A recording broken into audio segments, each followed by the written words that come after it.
है, अब अपन यहाँ पर नई चीज सीखते हैं। हम वर्ड पर आए और यहाँ पर हम पैराग्राफ को समझते हैं, पैराग्राफ में क्या क्या हो सकता है।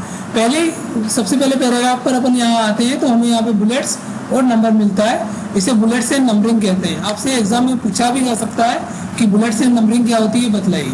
तो बुलेट्स एंड नंबरिंग के लिए हम क्या करें, पहले कुछ पॉइंट बना लेते हैं। बुलेट मतलब होता है प्रमुख बिंदु। प्रमुख बिंदु कहाँ पे डाले जाते हैं, जैसे आपने न्यूज़पेपर में देखा होगा, कोई घटना विशेष हुई या कोई आंदोलन हुआ या कोई नेताजी का भाषण हुआ, कोई बहुत बड़े नेता कहीं पर आए, तो अखबारों में उन सारी न्यूज़ों को कवर करने के लिए क्या करते हैं, मुख्य बिंदु बनाते हैं। छोटे छोटे से फूल बना देंगे या डॉट बना देंगे या स्टार बना देंगे या फिर एरो का निशान लगा देंगे, होता ना, वो सारे बुलेट्स होते हैं। अगर आपको वहाँ पे प्रमुख बिंदु बताना है और ये नहीं बताना है कि वो टोटल कितने हैं, तो हम बुलेट से बताएंगे। पर अगर हमको ये बताना है कि प्रमुख बिंदु तो है और टोटल कितने हैं, तो हम नंबर से बताएंगे। तो बुलेट्स और नंबरिंग दोनों का यूज़ करते हैं। बुलेट्स कैसे डालेंगे, तो पहले हम यहाँ पर कुछ चीज़ें लिख लेते हैं। जैसे फॉर एग्जाम्पल हम यहाँ पर लिखते हैं कंप्यूटर हार्डवेयर। कंप्यूटर हार्डवेयर कौन कौन से होते हैं, तो हमने यहाँ पे सबसे पहले लिखा keyboard, mouse, CPU, monitor, printer,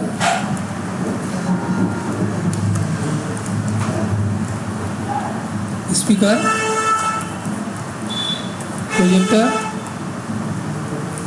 हमको सिर्फ ये बताना था कि हाँ कुछ कंप्यूटर हार्डवेयर होते हैं, अब कुछ होते हैं, कितने होते हैं इससे कोई मतलब नहीं, बस हमको ये बताना कि हाँ ये हार्डवेयर होते हैं। तो हमने इनको सिलेक्ट किया और बुलेट डालने हैं, तो यहाँ बुलेट पर क्लिक किया। आप इस एरो को जरूर देखकर चलना, जहाँ पर भी ड्रॉप डाउन एरो होता है वहाँ पे उसके कुछ स्पेशल फीचर्स आ जाते हैं। जैसे अभी हमने यहाँ पे बुलेट किया तो बुलेट लग गया, ठीक। इस बुलेट के साथ नहीं जाना, हमको कुछ और करना है, चेंजेस लाना है। तो यहाँ पर हमने क्लिक किया, तो यहाँ पर इतने सारे बुलेट्स आपको लाइब्रेरी में मिल रहे हैं। रिसेंटली यूज बुलेट में सिर्फ एक दिख रहा है और बुलेट की लाइब्रेरी में इतने सारे दिख रहे हैं। आपको इस तरह का लेना है तो यहाँ पे इस तरह का आ जाएगा।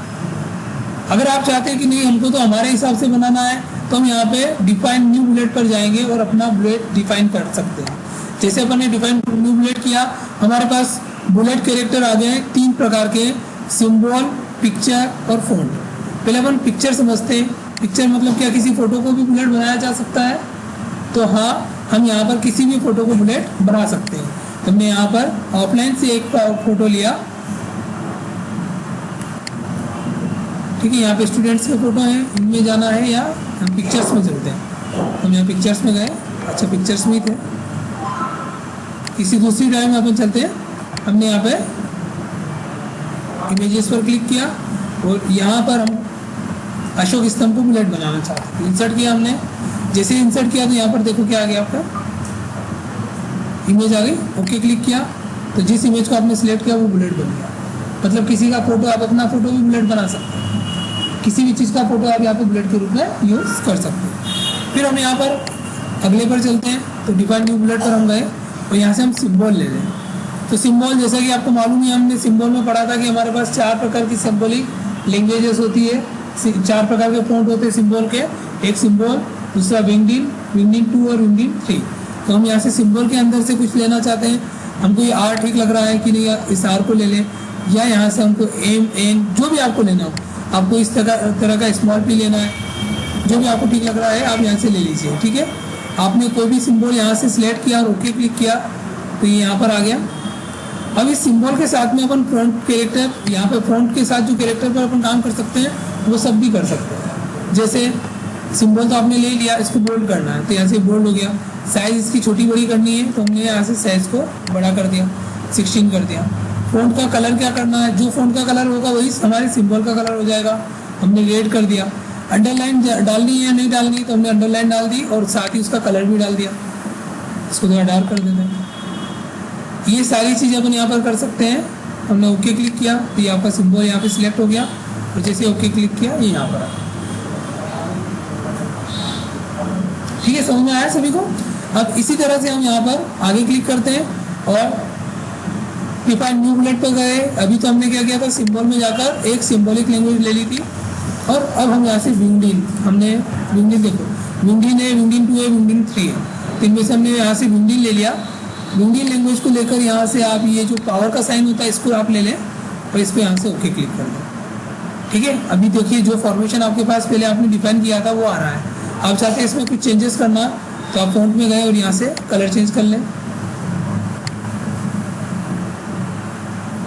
ठीक है, अंडरलाइन का कलर वही रखा, बाकी कुछ चेंजेस नहीं किया और ओके कर दिया और यहाँ से ओके किया तो ये वाला सिंबल आपको बुलेट के रूप में मिल गया। तो बुलेट हमको समझ में आ गए। ठीक है, अब यहाँ पर हमको कुछ और लिखना है तो हमने क्या लिखा है, अभी जनरेशन ऑफ कंप्यूटर लिख दें। कंप्यूटर की जनरेशन वैसे तो कई सारी है, लेकिन हमारे पास बुक्स में कितनी है, 5 है ना। तो पहली क्या है, फर्स्ट जनरेशन, फिर दूसरी सेकंड, याद रखना है पहली फर्स्ट जनरेशन है, दूसरी सेकंड जनरेशन है और तीसरी फोर्थ जनरेशन है ना, तीसरी थर्ड जनरेशन है ना। ऐसा नहीं कि ठीक है तीसरी है तो थर्ड ही होगी, फोर्थ हो गई और पांचवी फिफ्थ जनरेशन हो गई।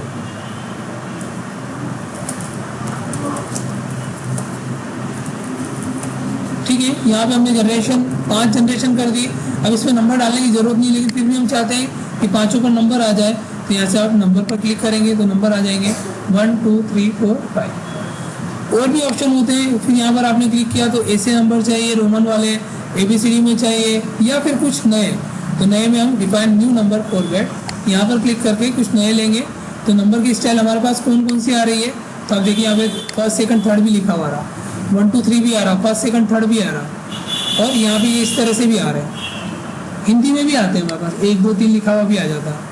अभी हमने फर्स्ट सेकंड थर्ड किया यहाँ से और ओके कर दिया, तो first generation, second generation, third generation, fourth generation और फिफ्थ जनरेशन, ऐसे भी अपन इसको लिख सकते हैं। ठीक है, फिर हमने यहाँ से इसको सिलेक्ट किया, हमको इस तरह से नहीं चाहिए, कुछ अलग तरीके से चाहिए, तो हम यहाँ से वापस से चेंज कर दें। ABC में लेना तो ABC में ले लीजिए।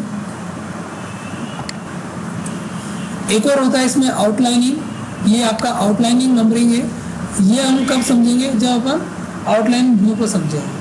आउटलाइन व्यू जब हमारे समझ में आ जाएगा तो ये चीज़ इजीली समझ में आ जाएगी, है ना। यहाँ पर हर लेवल पर चेंज होता है, एक के अंदर दूसरा, दूसरे के अंदर तीसरा, तीसरे के अंदर चौथा, हर लेवल पर चेंज हो रहा है। जैसे यहाँ पे पहले लेवल पे 1 लिखा हुआ रहा है, उसके अंदर अगर अपन कोई सब पॉइंट बनाएंगे, मेन पॉइंट बनाया तो 1 आ गया, उसका सब पॉइंट बनाया तो ABCD में बनेगा, उस ABCD सब पॉइंट का भी अगर आपने सब पॉइंट बनाया तो फिर वापस से यहाँ पे स्मॉल में 1 बनेगा, फिर उसका भी सब पॉइंट बनाया तो ये यहाँ पे 1 होगा, लेकिन दोनों तरफ इसके ब्रैकेट ओपन और क्लोज होंगे। फिर यहाँ पे इस तरह से होगा, यहाँ इस तरह से होगा। ये सब अलग अलग लेवल है, बुलेट्स में भी अलग अलग लेवल आपको दिख रहा है। तो ये आउटलाइन जब अपन करेंगे ना तब अच्छे से समझ में आ जाएगा किस तरह से हमको करना होता है। ठीक है, तो ये आपका बुलेट से नंबरिंग हो गया।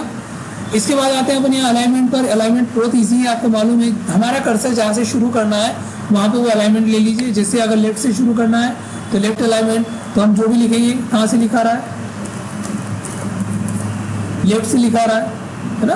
फिर हम यहाँ पर सेंटर करते हैं तो आपका सेंटर अलाइनमेंट हो गया। सेंटर अलाइनमेंट सेंटर से आ रहा है, राइट अलाइनमेंट राइट से आ रहा है। अरे अच्छा, ये केवल आ ही नहीं रहा है, कुछ और भी कर रहा है। वो कुछ और क्या कर रहा है, तो वो खुद ब खुद अलाइनमेंट अपने आप को बता रहे हैं कि लेफ्ट अलाइनमेंट जो है उसमें लेफ्ट में लेवल मेंटेन है, एक जैसा दिख रहा है, लेकिन राइट में नहीं दिख रहा है। कोई लाइन आगे निकल गई, कोई पहले रुक गई, कोई और आगे चली गई, मतलब लाइनें कहाँ पे बंद होगी कहाँ पे पूर्ण होगी पता नहीं चल रहा है। जबकि लेफ्ट अलाइनमेंट में लेवल मेंटेन हो रहा है, राइट में लेवल मेंटेन नहीं हो रहा है। ठीक है, इसी तरह से सेंटर में अगर अपन देखेंगे तो सेंटर में लेवल मेंटेन हो रहा है, ना लेफ्ट में हो रहा है ना राइट में हो रहा है। राइट में देखेंगे तो राइट में लेवल मेंटेन है, लेफ्ट में नहीं है। जबकि जस्टिफाई क्या कहता है, दोनों तरफ लेवल मेंटेन हो। जैसे हम न्यूज़पेपर पढ़ते हैं, न्यूज़पेपर में उसमें क्या होता है, जो भी कॉलम है उसमें जस्टिफाई अलाइनमेंट होता है, दोनों तरफ लेवल मेंटेन होता है। आपके पास ज़्यादा अगर मैटर है तो उसके साथ करके देखेंगे तो आपको इजीली समझ में आएगा। यहाँ हम चले और यहाँ से हम इसको देखते हैं। ये एक पैराग्राफ है हमारे पास, इसका अलाइनमेंट अभी जस्टिफाई है। इसको आपने लेफ्ट किया तो क्या हो गया, ये यू यहाँ तक रुक गया और यू आगे तक चला गया। ठीक है, फिर आपने इसको सेंटर किया तो क्या हुआ, सेंटर में लेवल मेंटेन है, लेकिन ना तो लेफ्ट में ना राइट में। राइट करेंगे तो राइट में लेवल मेंटेन हो रहा है, लेफ्ट में नहीं हो रहा है। और जस्टिफाई करेंगे तो लेफ्ट टू राइट दोनों में लेवल मेंटेन हो जाएगा। अलाइनमेंट बहुत इंपॉर्टेंट पार्ट होता है। अभी हम जो एप्लीकेशन वगैरह लिखते हैं और हमको अगर राइट में जाना होता है, हम कहते हैं ना योर्स ट्रूली तो हमने यहाँ पे लिखा योर्स ट्रूली, और इसको अब राइट में ले जाना है। तो हम क्या करेंगे, या तो इसके आगे आएंगे और स्पेस देकर ले जाएंगे, वो टाइम लगेगा। टेप देकर ले जाएंगे तो भी वो प्रॉपर सेट नहीं होगा। सबसे सरल तरीका क्या है, इसको आपने सिलेक्ट किया और सिलेक्ट कर राइट अलाइनमेंट कर दिया, तो ये राइट में चला जाए। तो जिसको लेफ्ट में लाना उसको लेफ्ट में लाइए, जिसको राइट में ले जाना राइट में ले जाइए। तो अगर आपके पास बड़ा टॉपिक होता है, कोई आपका टाइटल है या कोई मेन इंपॉर्टेंट पॉइंट है, उसको आप सेंटर भी कर सकते हैं। तो आपने यहाँ पर सेंटर में कुछ लिखना हो तो आप सेंटर अलाइनमेंट भी ले सकते हैं। यहाँ से हमने लिख लिया श्री JCRC, ठीक है, इतना सा लिखा और इसको सेंटर करना है तो क्या करेंगे, सिलेक्ट किया हो सेंटर अलाइनमेंट, तो बहुत इजीली हमारा सेंटर में आ गया। ठीक है, इसके बाद होता है लाइन स्पेसिंग। ये भी बहुत महत्वपूर्ण पार्ट है। हमने जितना भी लिखा है उनके बीच की दूरी कितनी होनी चाहिए लाइनों में, तो हम यहाँ पे लाइन स्पेसिंग बनाएंगे। आपने यहाँ पर इसको सिलेक्ट किया और सिलेक्ट करने के बाद लाइन स्पेसिंग बढ़ा दें। तो यहाँ से बाय डिफॉल्ट 1.15 आती है विंडोज के operating system, sorry MS office के 2007 और उसके बाद के वर्जन में। 2007 और उसके बाद के वर्जन में लाइन स्पेसिंग बाय डिफॉल्ट 1.15 आती है। यही लाइन स्पेसिंग 2003 और उसके पहले के वर्जन में 1.0 आती थी। आप देखेंगे यहाँ जब अपन लाइन स्पेसिंग पर क्लिक कर रहे हैं तो एक ओड यही दिख रहा है आपको, 1.0 दिख रहा है, फिर 1.5 दिख रहा है, फिर 2.0 है, फिर 2.5 है, फिर 3.0 है। ये अलग से केवल एक ही आ रहा है 1.15, है ना। बाकी में सब में अलग अलग पता चल रहा है, एक है, फिर 1.5 है, फिर 2 है, फिर 2.5 है, फिर 3 है, तो वो समझ में आ रहा है। लेकिन ये 1.15 क्या है, ये अलग से दिया हुआ है। और ये अलग से क्यों दिया हुआ है, क्योंकि ये आपके 2007 का बाय डिफॉल्ट है। ठीक है, जब भी आप 2007 में लाइन स्पेसिंग देखोगे तो आपको 1.15 मिलेगी। ठीक है, तो ये यहाँ पर हमने यहाँ से लाइन स्पेसिंग देख ले। हमको लाइन स्पेसिंग हमारे अकॉर्डिंग करनी है, तो लाइन स्पेसिंग ऑप्शन में गए और यहाँ पे इधर की तरफ देखिएगा, यहाँ पे लाइन स्पेसिंग लिखी हुई आ रही है। तो यहाँ से आपने मल्टीपल कर दिया, सिंगल कर दिया, डबल कर दिया, ये आपको अपने हिसाब से करनी है। मुझे यहाँ पे करनी है 1.75, तो 1.75 किया और ओके किया तो 1.75 हो गई। लाइनों के बीच की दूरी बढ़ गई, लाइनों के बीच में स्पेस बढ़ गई। ठीक है, तो यहाँ से अपन लाइन स्पेसिंग इस तरह से सेट कर सकते हैं। इसके बाद थोड़ा कम करना है तो आप कम भी कर लीजिए। नेक्स्ट होता है पैराग्राफ। पैराग्राफ के बीच की स्पेस हम यहाँ लाइन स्पेसिंग के अंदर जाकर भी देख सकते हैं और यहाँ पर जाकर भी। आपको लाइन स्पेस यहाँ से करना तो यहाँ से कर लीजिए, अदरवाइज इस जगह पर आप क्लिक करेंगे तो यहाँ पे आपको लाइन स्पेसिंग भी मिल जाएगी और पैराग्राफ की स्पेस भी मिल जाएगी। इंडेंट पर हम बाद में आएंगे, पहले हम पैराग्राफ की स्पेस समझ लें। पैराग्राफ की स्पेस दो तरह की है, बिफोर और आफ्टर। तो आप देखिए बिफोर में तो 0 है और आफ्टर में 8 पॉइंट है।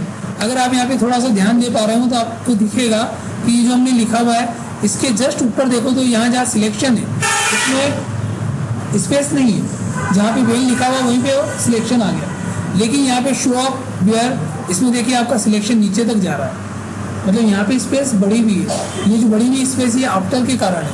अगर आप इसको यहाँ से 0 कर देते हैं और यहाँ पर अगर आप इसको 8 कर देते हैं अब क्या होगा, ऊपर आपको 8 हो जाएगी और नीचे 0। आपने यहाँ से ओके क्लिक किया, जैसे हमने ओके क्लिक किया तो ऊपर हमारे पास स्पेस बढ़ गई है। देखो यहाँ तो 0 हो ही गई है, ऊपर की स्पेस आपको अभी दिख जाएगी। 12 पॉइंट कर दिया, बड़ी और बड़ी बढ़ा नहीं हो तो और भी आप यहाँ से बढ़ा सकते हैं, 24 कर दिया। ठीक है, तो जब हम किसी को सिलेक्ट करते हैं, सिलेक्शन बहुत प्रॉपर वे में सारी चीज़ें आपको बता देता है। आपके पेज पर आपकी स्थिति क्या है, तो अगर आप उसको सिलेक्ट कर देखोगे ना तो आपको समझ में आ जाएगा कि हमारे पेज पर हमने क्या क्या गलतियाँ कर रखी हैं। तो यहाँ पर हमारे पास ऊपर स्पेस है, नीचे नहीं है, ये हमको देखते ही पता चल रहा है। जैसे आपने सिलेक्शन देखा आपको समझ में आ गया कि हमने कहाँ पे स्पेस दे रखी है और कहाँ पर नहीं। हमने 0 कर दिया, ना तो ऊपर स्पेस देनी ना नीचे देनी, तो ये 0 में इस तरह से हो जाएगा। अब क्या होगा, इसको हमने कॉपी किया और इसको हम अगर पेस्ट कर रहे हैं तो इसमें स्पेस नहीं आ रही है। हर पैराग्राफ एक के बाद एक लग रहा है, अलग दिख रहा है क्या, नहीं दिख रहा है। अब इनको अलग अलग करना है तो हम क्या करें, इनको सिलेक्ट कर हमने यहाँ इनको सिलेक्ट किया और पैराग्राफ में जाकर बिफोर और आफ्टर दोनों जगह स्पेस बना सकते हैं। बिफोर बनाए या आफ्टर बनाए या दोनों जगह बनाए, तो हमने जो दोनों जगह 6 पॉइंट कर दिया, ओके क्लिक किया तो सब में स्पेस हो गई है। एक पैराग्राफ दूसरे पैराग्राफ से अलग दिख रहा है, ये होती है पैराग्राफ स्पेसिंग। तो यहाँ पे आपकी लाइन स्पेसिंग और पैराग्राफ स्पेसिंग हो गई। यहाँ पे ये जो इंडेंट है इनको हम बाद में समझेंगे, ये इंडेंट किस तरह से काम करते हैं। ठीक है, ये सॉर्ट भी, ये फीचर भी हमारे पास टेबल पर ही वर्क करेगा, यह बाहर नहीं करेगा। तो जब टेबल होगी तब उस पर काम करेंगे। शो हाइट मैंने अभी चेंज केस के साथ फॉन्ट फॉर्मेशन बताया था, तो शो हाइट बटन आपका हो गया है। दो चीज़ें और आप समझ लीजिए, ऑल बॉर्डर्स और शेडिंग कलर। बॉर्डर लाना है मतलब आपको पूरे पैराग्राफ पर बॉर्डर लानी है, तो आपने यहाँ से सिलेक्ट किया और पूरे पैराग्राफ पर ऑल बॉर्डर कर दें। तो पैराग्राफ में बाकी सब तो लाइन्स थी, तो ऑल बॉर्डर किया तो बार बार बॉर्डर आ गई। ठीक है, हमने कुछ यहाँ पे अलग अलग लिखा हुआ है, जैसे हमने यहाँ पर कुछ लाइनें लिखी हैं। ये एक्चुअल में है तो पैराग्राफ ही, क्योंकि सबके बीच में अगर इंटर की स्पेस हो जाती है तो पैराग्राफ हो जाता है, फिर वो लाइन नहीं रहती। यहाँ पे हमने इंटर की स्पेस कर दी, मतलब ये सब क्या हो गए, अलग अलग पैराग्राफ हो गए। ये अकेला आई जो दिख रहा है ना, ये भी अपने आप में पैराग्राफ है। इसको आप एक लाइन या एक वर्ड नहीं बोल सकते, पूरा एक पैराग्राफ है, क्योंकि इसके पहले भी पैराग्राफ की स्पेस है और उसके बाद भी पैराग्राफ की स्पेस है, और ये अपने आप में एक पैराग्राफ है। ठीक है, तो हमने यहाँ से इसको सिलेक्ट किया और अब क्या करें, इस पर ऑल बॉर्डर पर क्लिक किया तो देखिए सभी के ऊपर आसपास बॉर्डर आ गई, क्योंकि पूरे जितने भी पैराग्राफ थे सभी पर काम हो गया। इस तरह से ऑल बॉर्डर्स ले सकते हैं। हमको ऐसा चाहिए कि ये जो बॉर्डर्स हम ला रहे हैं ये हमको केवल इनसाइड में चाहिए, अंदर अंदर, तो हमने यहाँ पे इनसाइड बॉर्डर कर देंगे। पहले यहाँ से इसको सबको हटा लें, नो बॉर्डर किया और उसके बाद सिलेक्शन एरिया को इनसाइड बॉर्डर कर दें, तो अंदर अंदर बॉर्डर आ गई। फिर वापस यहाँ हम गए, यहाँ से हमने नो बॉर्डर किया और इसको हम यहाँ से आउटसाइड बॉर्डर कर दें, तो बार बार बॉर्डर आ जाएगी। बॉर्डर ऐसी नहीं चाहिए, कुछ अलग तरह की चाहिए, डिज़ाइन करना है, कुछ अच्छे से डिज़ाइन करके बनाना है, तो अपन क्या कर सकते हैं, हमारे अकॉर्डिंग यहाँ से बॉर्डर को चेंज भी कर सकते हैं। तो बॉर्डर एंड शेडिंग पर हम गए, जो हम पेज लेआउट में सीखेंगे, है ना, डिज़ाइन में सीखेंगे, वो हम यहाँ पर सीख रहे हैं। सीधे बॉर्डर पर गए, बॉक्स पर गए, यहाँ से हमको बॉर्डर दूसरी लेनी है, कौन सी, इस तरह की लेनी है। कलर कौन सा लेना है, तो कलर हमने यहाँ से रेड ले लिया। फिर उसके बाद क्या करना है, मोटाई कितनी रखनी है, तो आपके अकॉर्डिंग जो भी आपको ठीक लग रहा है आप मोटाई सेट कर लें। पैराग्राफ पे काम करना है, पैराग्राफ पे काम कर लें और इसको ओके करते हैं। जैसे हमने इसको ओके किया, ये यहाँ पर चारों तरफ आ जाती है। ठीक है, इस तरह से हमारी पैराग्राफ हो गया। बॉर्डर्स और शेडिंग में जैसे ही हम यहाँ से कोई कलर सिलेक्ट करेंगे पूरे में वो कलर आ जाएगा। ठीक है, तो यहाँ से आप कलर को चेंज भी कर सकते हैं, जो भी कलर आपको लेना है। ये शेडिंग कलर हाइलाइटर से अलग होता है, क्योंकि हाइलाइटर पेन के माध्यम से जब अपन कलर करते हैं तो वो पर्टिकुलर उस एरिया पर ही होगा, जबकि अगर शेडिंग करेंगे तो वो सभी में आ जाएगा। तो यहाँ से अपन ने शेडिंग कलर किया तो सभी में आ जाएगा। ठीक है, ये आपका बॉर्डर एंड शेडिंग हो गया, बाकी अपन बाद में करेंगे।